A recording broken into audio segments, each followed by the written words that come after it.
আসসালামু আলাইকুম। চলে আসছি কিবলাতাইন মসজিদ, দুই কিবলা মসজিদ, যেখানে কিবলা পরিবর্তন হয়েছে।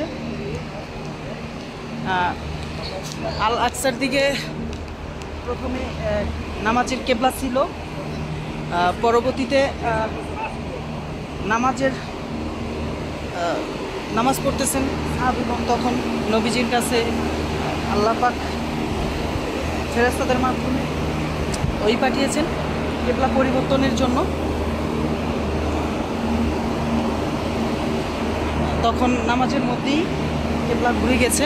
এটা হচ্ছে কিবলা মসজিদ, কিবলাতাইন মসজিদে কিবলাতাইন। এটা নামাজের মধ্যেই কিবলা পরিবর্তনের নাম বলা হয়েছে। তখন মক্কার দিকে কিবলা ঘুরে যায়, সাহাবাগণ নামাজের মধ্যেই ঘুরে যান। এখান থেকেই, এই মসজিদ থেকেই কিবলা পরিবর্তন হয়েছে। যে এটা হচ্ছে দরজা, এটাই দরজা মসজিদে কিবলাতাইনের দরজা। এটা হচ্ছে মসজিদে কিবলাতাইনের দরজা।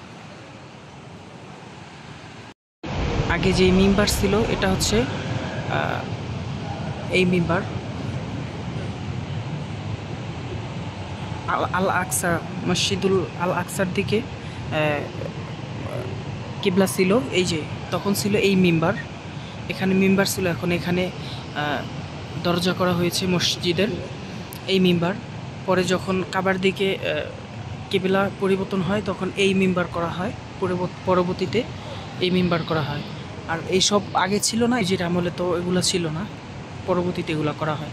নিচে মিম্বার ছিল, এটা ছিল মিম্বার, পরবর্তীতে এই মিম্বার করা হয় মক্কার দিকে কিবলা যখন পরিবর্তন হয়।